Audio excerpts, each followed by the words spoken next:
ఎన్నుకోబడిన పార్టీ అధ్యక్షుడు షణ్ముఖ రెడ్డి గారు, కార్యదర్శి సునీల్ కుమార్ చౌదరి గారు, కార్యవర్గం సుమారు 40 మంది ఈరోజు ప్రమాణ స్వీకార కార్యక్రమం చేయడం కూడా జరిగింది. ఇది కేంద్ర పార్టీ అధ్యక్షుడు చంద్రబాబు నాయుడు గారు, అదేవిధంగా కేంద్ర పార్టీ కార్యదర్శి లోకేష్ బాబు గారు మరి క్షుణ్ణంగా పరిశీలించి 50% యువతకిచ్చి మరి అదేవిధంగా 30% పైనే మహిళలకు ఇచ్చి ఈ కార్యవర్గాన్ని సెలెక్ట్ చేయడం కూడా జరిగింది.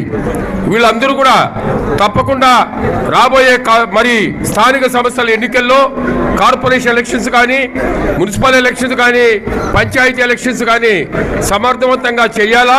దాన్ని చేయాలంటే అక్కడ గౌరవ శాసనసభ్యులందరూ కూడా వాళ్ళతో కోఆపరేట్ చేయాలా.